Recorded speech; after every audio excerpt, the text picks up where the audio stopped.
Hi friends, welcome back. So miracle stock ట్రేడర్స్కి స్వాగతం.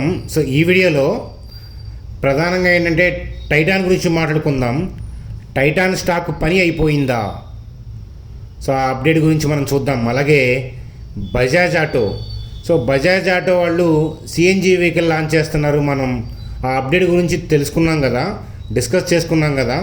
మరి సో బజాజ్ ఆటో వాళ్ళు సిఎన్జిని లాంచ్ చేయటం వల్ల లాభపడే స్టాక్స్ ఏంటో ఈ వీడియోలో చూద్దాం.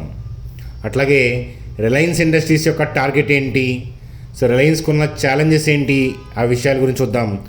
ఐఆర్ఎఫ్సి 5th స్ట్రైట్ డే ఏంటంటే గెయిన్లో ఉంది. సో ర్యాలీకి కారణం ఏంటి, ఐఆర్ఎఫ్సికి సంబంధించి నా వ్యూ ఏంటి అనేది ప్రజెంట్ చేస్తాను. టాటా మోటార్స్కి సంబంధించిన అప్డేట్ చూద్దాం. సో నైకాకి సంబంధించిన అప్డేట్ చూద్దాం. సో ఓవరాల్గా నిఫ్టీ బ్యాంక్ నిఫ్టీ యొక్క కథాగమనంతో వీడియోని సింపుల్గా ఎండ్ చేద్దాం. చూడండి ఫ్రెండ్స్, వీడియోలోకి వెళ్ళే ముందు మన ఛానల్ వీడియోని లైక్ చేయడం అనేది మన జన్మ హక్కు, కాబట్టి వీడియోని లైక్ చేసి కంటిన్యూ చేద్దాం. చూడండి ఫ్రెండ్స్, ముందుగా సో నువామా వాళ్ళు ఏంటంటే టార్గెట్ ప్రైస్లు పెంచారనమాట కొన్ని స్టాక్స్కి. చూడండి, ఎంజిఎల్, ఐజిఎల్, జీజిఎల్ సో 9% to 17% పెరుగుతాయి అని చెప్పేసి టార్గెట్ ప్రైస్ పెంచారు. ఎందుకని అని అంటే బజాజ్ ఆటో వాళ్ళు ఏంటంటే సిఎన్జి బైక్స్ సో రిలీజ్ చేస్తున్నారు కాబట్టి అవి సిఎన్జి వాల్యూమ్స్ పెరగడానికి పనికొస్తాయి. కాబట్టి సో ఆ స్టాక్స్ అయిన ఎంజిఎల్, ఐజిఎల్, జీజిఎల్ ఇవి పెరుగుతాయి అనేది ఇక్కడ మనకు కనిపిస్తున్న అప్డేటు. సో అయితే ఏంటంటే చూడండి, అక్కడ థింగ్స్ అలా కనిపిస్తూ ఉంటాయి. అయితే మీ వ్యూ అంటే చెప్పండి. ఫ్యూచర్ ఎక్కడి నుంచి సో ఈవీ థీమ్ ముందుకెళ్తుంది అనుకుంటున్నారా, లేకపోతే వీళ్ళు సిఎన్జి లాంచ్ చేయడం వల్ల అది బజాజ్కి బెనిఫిట్, అలాగే ఈ పర్టికులర్ స్టాక్స్కి బెనిఫిట్ అని మీరేమనుకుంటున్నారో కామెంట్ సెక్షన్లో తెలియజేయండి. నేను వీడియో అయిపోయేలోపు మరొకసారి ఈ టాపిక్ వస్తాను. అర్థమవుతుందా? చూడండి ఫ్రెండ్స్, దాని తర్వాత టైటాన్కి సంబంధించి సో జేపీ మోర్గాన్ వాళ్ళు ఏంటంటే టైటాన్కి సంబంధించి వ్యూ ఇచ్చారనమాట. సో ఎర్లియర్గా ఓవర్ వెయిట్ ఇచ్చిన దాన్ని ఇప్పుడు న్యూట్రల్ చేశారనమాట. మరి డౌన్ గ్రేడ్ చేసినట్లే కదా. సో ఓవర్ వెయిట్ కాస్త న్యూట్రల్ అంటే డౌన్ గ్రేడ్కి మార్చినట్లే అనమాట. సో అలాగే టార్గెట్ ప్రైస్ని కట్ చేశారు. సో ఎర్లియర్గా 3850 ఇచ్చి ఇప్పుడేమో 3450 ఇవ్వడం అనేది జరిగింది. సో అలాగే ఎందుకని, దీనికి కారణాలు ఏంటి అని అంటే సో రెవెన్యూ అనేది Q1లో అనుకున్న తగ్గట్లుగా రాలేదు అనే పాయింట్ ఆఫ్ వ్యూలో చెప్తున్నారు. So lowering earnings and down grade to neutral. So ఎందుకనంటే సో Q1 థింగ్స్ ఎర్నింగ్స్ మనకి డిప్ అవుతాయి కాబట్టి ఫర్దర్గా కూడా ఇంపాక్ట్ పడుతుంది స్టాక్ ఓవరాల్ వాల్యుయేషన్ మీద అనే పాయింట్ ఆఫ్ వ్యూలో వీళ్ళు చెప్తున్నారు. అలాగే మార్కెట్ షేర్ గెయిన్ చేయటంలో మాత్రం టైటాను బాగానే ఉంది అనే పాయింట్ ఆఫ్ వ్యూలో చెప్తున్నారనమాట. సో దీన్ని మనం పెద్దగా నెగిటివ్గా చూడాల్సిన అవసరం లేదు. ఎందుకంటే ఈ జేపీ మోర్గాన్ లాంటి వాళ్ళు ఏంటంటే సో అదర్ కంట్రీస్లో ఇన్వెస్ట్మెంట్ చేస్తున్నప్పుడు వాళ్ళు షార్ట్ టర్మ్ వ్యూతో చాలా కామెంట్స్ చేస్తారు, కానీ లాంగ్ టర్మ్లో వాళ్ళు పాజిటివ్ వ్యూతోనే ఉంటారనమాట. కాబట్టి టైటాన్కి ఇబ్బంది ఏం లేదు, డీలా పడిపోవాల్సిన అవసరం లేదు, స్టే ఇన్వెస్టెడ్. సో ఇట్లాంటి థింగ్స్ వల్ల బాగా డిప్ అయితే మరొకసారి నేను వ్యక్తిగతంగా ఆపర్చునిటీ పాయింట్ ఆఫ్ వ్యూలో చూస్తాను. అట్లాంటి మంచి వ్యూస్ డిస్కస్ చేసుకోవాలి అని అంటే సో మీరు మన మిరాకిల్ స్టాక్ ట్రేడర్స్కి సబ్స్క్రైబ్ చేయడమే కాకుండా బెల్ ఐకాన్ క్లిక్ చేయాలి. చూడండి ఫ్రెండ్స్, అలాగే ఐఆర్ఎఫ్సికి సంబంధించి సో కంటిన్యూగా ర్యాలీ అవుతూ ఉంది. సో 9% దాకా పెరిగింది, మీరు చూసే ఉంటారు. సో టెక్నికల్గా చాలా థింగ్స్ మాట్లాడుతూ మనకి టీవీ ఛానల్, సోషల్ మీడియాలో కనిపిస్తూ ఉంటాయి. సో ఒకసారి ఐఆర్ఎఫ్సి యొక్క బేసిక్ ఫండమెంటల్స్ చూస్తే చూడండి, ఈ రైల్వే ఫైనాన్స్ కార్పొరేషన్ లిమిటెడ్ ఏదైతే ఉందో సో దీనికి సంబంధించి చూడండి, స్టాక్ యొక్క మనకి ప్రాఫిట్ అండ్ లాస్ స్టేట్మెంట్కి వెళ్దాం.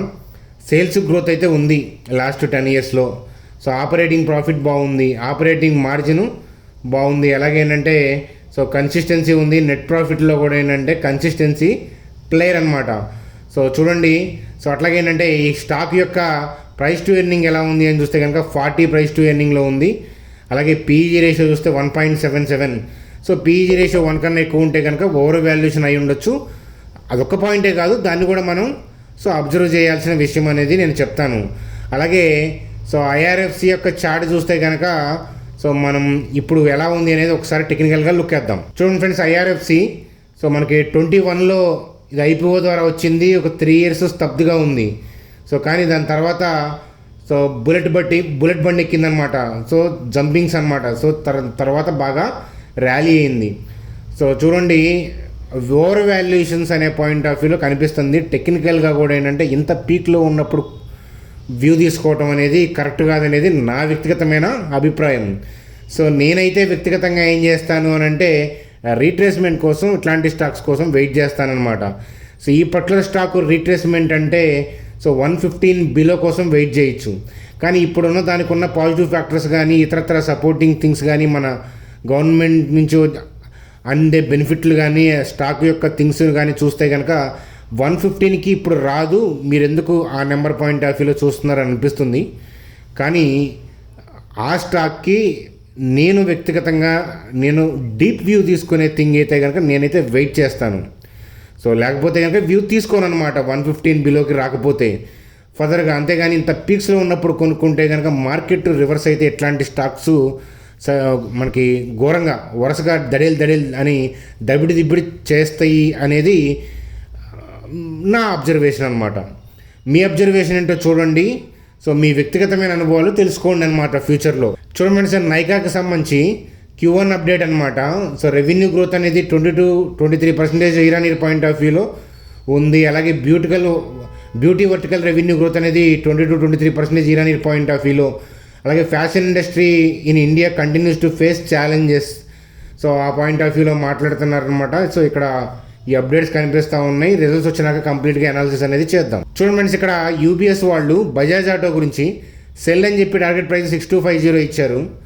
So CNG motor cycle launch చేస్తున్నారు కదా. సో అయితే ఏంటంటే ఫ్యూచర్ అనేది ఈవీతో ఉంటుంది అనే పాయింట్ ఆఫ్ వ్యూలో ఆలోచిస్తూ సిఎన్జి మోటార్ సైకిల్స్ పెద్ద ఇంపాక్ట్ చేయవు అనే పాయింట్ ఆఫ్ వ్యూలో చెప్తున్నారు. అది నిజమే. సో అందాక మిమ్మల్ని క్వశ్చన్ అడిగాను కదా, మీలో ఎక్కువ మంది కూడా కరెక్టే టైప్ చేసి ఉంటారనమాట. ఎందుకంటే మన ఫ్రెండ్ సర్కిల్లో చూడండి, ఈ మధ్య కొంటున్న సెలక్షన్ చూస్తే కనుక ఎత్తేరు అట్లాంటి ఎలక్ట్రిక్ స్కూటర్స్ వాడుతూ ఉన్నారు కదా. కాబట్టి ఏంటంటే ఈవీ థీమ్ వైపు వెళ్తుంది. సో సిఎన్జి వర్కౌట్ అయ్యేదైతే కనుక 5-10 ఇయర్స్ బ్యాక్ నుంచే అవుతూ ఉండేదన్నమాట బాగా. కానీ సో అంతగా సక్సెస్ అనేది మనం చూడలేదు. సో కాబట్టి దీనివల్ల బజాజ్ ఆటోకి ఇంపాక్ట్ పడుతుంది అనేది యూబీఎస్ వాళ్ళ వ్యూ. అలాగే మనం అనుకున్న ఎంజిఎల్ డిస్కషన్ ఆ పాయింట్ ఉంది, పెరుగుతీ బెనిఫిట్ అవుతుంది, అవి వాటికి ఏదో జరగబోతుంది అనే పాజిటివ్గా అనుకునే వ్యూ అనేది నా పాయింట్ ఆఫ్ వ్యూలో కరెక్ట్ కాదు అనేది నా వ్యక్తిగతమైన వ్యూగా చెప్తానమాట. చూడండి ఫ్రెండ్స్, వీడియోలో డిస్కస్ చేసేయని నా వ్యక్తిగతమైన అభిప్రాయాలు, మీ ఫైనాన్షియల్ అడ్వైజర్ని కలిసి మాత్రమే డెసిషన్ తీసుకోండి. చూడండి ఫ్రెండ్స్, దాని తర్వాత మోర్గాన్ స్టాన్లీ వాళ్ళు రిలయన్స్ ఇండస్ట్రీస్ గురించి మాట్లాడుతూ ఓవర్ వెయిట్ ఇస్తున్నారు. సో రీసెంట్గా చాలా బ్రోకింగ్ కంపెనీస్ లైక్ జెఫ్రీస్ కానీ ఇతరత్ర వాళ్ళు కానీ సో 3500 అబౌవ్ టార్గెట్ రిలయన్స్కి ఇవ్వడం అనేది జరిగింది. రిలయన్స్ రీటైల్లో అగ్రెసివ్గా దూసుకుపోవడం, రిలయన్స్ జియోకి సంబంధించి టారిఫ్స్ పెంచడం, ఇవన్నీ మనం డిస్కస్ చేసుకున్నాము. సో ఇక్కడ వీళ్ళు ఏం చెప్తున్నారంటే మోర్గాన్ స్టాన్లీ వాళ్ళు సో గ్రాస్ రిఫైనింగ్ మార్జిన్ అనేది సో ఎర్నింగ్స్ని ఇంపాక్ట్ చేస్తాయి అనే పాయింట్ ఆఫ్ వ్యూలో చెప్తున్నారు. గ్లోబల్ ఫ్యూల్ డిమాండ్ మోడరేట్గా ఉంది లాస్ట్ క్వార్టర్లో అనే పాయింట్ ఆఫ్ వ్యూలో చెప్తున్నారు. సో ఇతరత్ర జియో కానీ రిటైల్ ఇట్లాంటివన్నిటిని చూసి, అలాగే నెట్ డెట్ని, అలాగే క్యాపిటల్ ఎక్స్పెండిచర్ స్లోగా ఉంది అనే పాయింట్ ఆఫ్ వ్యూలో ఇవన్నీ కూడా చూసుకుంటా ఫైనాన్షియల్ ఇయర్ 25కి సంబంధించి వాల్యుయేషన్ చూసుకుంటా టార్గెట్ ప్రైస్ని 3540గా ఇచ్చారనమాట. సో ఇది మోర్గాన్ స్టాన్లీ వాళ్ళ వ్యూగా చూడమని చెప్తాను. చూడండి ఫ్రెండ్స్, నిఫ్టీ గురించి చూసే ముందు సో ఇక్కడ టెలిగ్రామ్ పాయింట్ ఆఫ్ వ్యూలో నేను వ్యూ అనేది ప్రజెంట్ చేశాను. సో మన వ్యూ అనేది అంత ఫేవర్గా వెళ్ళలేదు, చాలాసేపు వెయిట్ చేసినా కూడా ఫేవర్గా వెళ్ళలేదు. మార్కెట్ యొక్క మూమెంట్ అనేది సో ఏంటంటే హైయర్ లెవెల్లో ఉంది కాబట్టి అంటే పైకి వెళ్ళలేక కింద రీట్రేస్మెంట్ ఏం వస్తుందని అనుకున్నాను పొద్దున్న మూమెంట్ చూస్తే. అలాగే గ్లోబల్ క్యూస్ని బేస్ చేసుకొని అక్కడ ఉన్న మూమెంట్ని బట్టి, కానీ అనుకున్నట్లుగా డౌన్ అవ్వలేదు. సో అట్లా అని పెద్దగా ఏమీ అది పొడిచింది కూడా ఏం లేదు, న్యూట్రల్గా ఉంది. సో అందువల్ల నా వ్యూ అనేది నేను టెలిగ్రామ్ గ్రూప్లో ప్రొజెంట్ చేశాను. సో ఏమీ కాదు, ఫర్దర్గా ఏంటంటే ఆపర్చునిటీస్ వస్తాయి కాబట్టి మనం ఏంటంటే వెయిట్ చేయాలి. సో రీసెంట్గా మంచి ర్యాలీస్ వచ్చినాయి కాబట్టి ఏదైనా రీట్రేస్మెంట్ వైపు వస్తుంటే కనుక అటువైపు మనం అడుగేద్దాం. లేదు పైకి ఏదైనా మంచి స్ట్రాంగ్ పాజిటివ్ న్యూస్ వస్తే కనుక అటువైపు ఆలోచిద్దాం.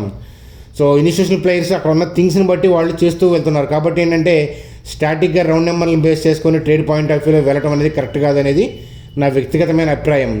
సో వాళ్ళు ఏంటంటే time waste market, time pass market లాగా అనిపించింది అనమాట. అన్నం వండుకొని లేదు, కూర వండుకొని లేదు, మన ప్రశాంతంగా తినని లేదు అని చెప్తానమాట. ఎందుకనంటే అటు ఇటు తేలలేదు ఇవాళ. సో మూమెంట్ అనేది అలా ఉందన్నమాట. సో అది ఫ్రెండ్స్ మనకి నిఫ్టీ థింగ్ వ్యూ. అయితే మార్కెట్ యొక్క బ్రాడ్ వ్యూ అనేది స్టిల్ అప్ ఉంది, అదే ఏదైనా రిట్రేస్మెంట్ వస్తుందేమో అనే పాయింట్ ఆఫ్ వ్యూలో చూస్తున్నాను. ఎప్పుడైనా సరే కొద్దిగా డీసెంట్గా రిట్రేస్మెంట్స్ వస్తే ఇట్లా చూడండి, ఇట్లా వెళ్ళి ఇట్లా కొద్దిగా రిట్రేస్మెంట్ అన్న వస్తే అప్పుడు మళ్ళీ ఏంటంటే పవర్ఫుల్గా పైకి వెళ్ళడానికి బాగుంటుంది. ఇలా కంటిన్యూగా పైకి వెళ్తున్నప్పుడు మనకి ట్రేడింగ్కి తలనొప్పే, మార్కెట్ని అబ్జర్వ్ చేయాలన్నా కూడా తలనొప్పే, మీలో చాలామందికి తెలుసు. సో ఎలక్షన్స్ టైము ఆ పాయింట్ ఆఫ్ వ్యూలో ఉన్నప్పుడు, అలాగే మార్కెట్లో వోల్టాలిటీ ఎక్కువ ఉంటుంది అనే పాయింట్ ఆఫ్ వ్యూలో మనం దాదాపుగా ఒక 2 months దాకా ఏంటంటే యాక్టివ్గా కూడా లేము. సో అయితే రీజన్ అయితే కనుక మీరు అనుకుంటుంది కాదు. సో రీజన్ నిజంగా చెప్తున్నాను, రీజన్ అంటే నేను ఖాళీగానే ఉన్నాను. థింగ్ ఏంటంటే సో అలాంటప్పుడు ట్రేడ్ చేయడం వల్ల ఏంటంటే వ్యూస్ ఎక్కువ వర్కౌట్ అవ్వు. ఇప్పుడు మీరు చూస్తున్నారు కదా, చాలా చాలా టఫ్ అయింది. మనం లాస్ట్ 1 weekలో మనం హార్డ్లీ ఏంటంటే 1 or 2 ట్రేడ్ పాయింట్ ఆఫ్ వ్యూలోనే వ్యూస్ ప్రజెంట్ చేయగలిగాము. సో సాధ్యం కాదు ఇట్లాంటి మార్కెట్లో. సో బాగా ఎక్స్పీరియన్స్ ఉన్న వాళ్ళకి స్టాక్ మార్కెట్లో ఈ విషయం తెలుసు. మార్కెట్ ఎప్పుడైనా సరే డిస్కౌంట్ అయితేనే బాగుంటుంది. రిలయన్స్ కూడా, రియల్ ఎస్టేట్ కూడా అంతే, బాగా డిస్కౌంట్ అయ్యి మళ్ళీ పైకి వెళ్తున్నప్పుడు మూమెంట్ బాగుంటుంది. అంతేగాని హైయర్ లెవెల్లో టాపింగ్ అవుతున్నప్పుడు ఏమంటే సో ఉండదు మూమెంట్, బయింగ్ సెల్లింగ్ అంతా ఉండదన్నమాట. సో కాబట్టి ఇక్కడ థింగ్ అదనమాట. కాబట్టి బ్రాడ్ వ్యూ అనేది పైకే ఉంది, కానీ ఏ క్షణమైన రీట్రేస్మెంట్ రావచ్చు. కాబట్టి వెయిట్ చేస్తూ ఉండాల్సిన సమయం ఇది అని చెప్తాను. అది ఫ్రెండ్స్ నిఫ్టీ యొక్క వ్యూ. చూడండి friends, bank Nifty point of వ్యూలో, so bank Nifty point of వ్యూలో ఏంటంటే సో మనకి హెచ్డిఎఫ్సి బ్యాంక్ వల్ల కానీ ఇతరత్ర థింగ్స్ వల్ల కానీ కాస్త డల్ అయింది. కానీ బ్రాడ్ వ్యూలో అయితే కనుక ప్రాబ్లం అయితే కనుక ఏం లేదు. అంటే బ్రాడ్ వ్యూ అప్ సైడే ఉంది. రీట్రేస్మెంట్ కైండ్ ఆఫ్ మూవ్ అనేది నిఫ్టీతో కంపేర్ చేస్తే కొద్దిగా బ్యాంక్ నిఫ్టీలో ఎక్కువగా ఉంది. Because of the HDFC bank recent last 3 sessions మీరు చూస్తున్నారు కదా, అది కొద్దిగా పుల్ బ్యాక్ మోడ్లో, అంటే రీట్రేస్మెంట్ వైపు ఉంది. సో అట్లా అని ట్రెండ్ డౌన్ అని కాదు. సో అర్థమవుతుందా, ప్రాఫిట్ బుకింగ్ జరుగుతూ ఉంది. సో అందువల్ల బ్యాంక్ నిఫ్టీలో ఆ తాలూకా రిఫ్లెక్షన్ అనేది కనిపిస్తుంది. సో రేపు పొద్దున జాగ్రత్తగా ఉండాల్సిన లెవెల్ ఏంటంటే 52,199, 51,881. సో మనకి న్యూట్రల్ టు పాజిటివ్ మార్కెట్స్లో, అంటే గ్లోబల్గా న్యూట్రల్ టు పాజిటివ్ ఉండి ఓపెన్ అయ్యి కొద్దిగా డిప్ అయితే ఈ జోన్ నుంచి 52,199 నుంచి 51,881 లెవెల్ నుంచి బౌన్స్ వచ్చే అవకాశాలు ఉన్నాయి. కాబట్టి ఏదైనా వ్యూ ఉంటే కనుక నేను టెలిగ్రామ్ గ్రూప్లో పోస్ట్ చేస్తాను. రేపు బ్యాంక్ నిఫ్టీ పాయింట్ ఆఫ్ వ్యూలో వ్యూ చూద్దాం. ఎందుకంటే బ్యాంక్ నిఫ్టీ కాస్త దగ్గరగా ఉంది. చూద్దాం ఏది నిఫ్టీ బాగుంటే నిఫ్టీ, బ్యాంక్ నిఫ్టీ బాగుంటే బ్యాంక్ నిఫ్టీ. మనకు కావాల్సింది మంచి వ్యూ కదా. సో నేనైతే కనుక నా ఫుల్ ఎఫర్ట్స్ పెట్టయితే కనుక నా వ్యూ ఇచ్చే ప్రయత్నం చేస్తున్నాను. కానీ మనకి ప్రాపర్గా వ్యూ దొరకనప్పుడు so minute things, minute 10-20 points మన కట్తో మనం వ్యూ తీసుకోవాలి. లేదా ఏంటంటే వెయిట్ చేస్తూ ఉండాలి. తప్పదు ఫ్రెండ్స్, మీ అందరికీ తెలిసిన విషయమే మనం ఎంత ఎఫర్ట్ పెడతామనేది. సో మీ అభిప్రాయాలు కామెంట్ సెక్షన్లో తెలియజేయండి ఫ్రెండ్స్. కుదిరితే నైట్ చాణక్యలో వీడియో చేద్దాం, లేకపోతే రేపు మళ్ళీ చాణక్య స్టాక్ ట్రేడర్స్ నైట్ వీడియోతో కలుద్దాం. Bye friends, good day.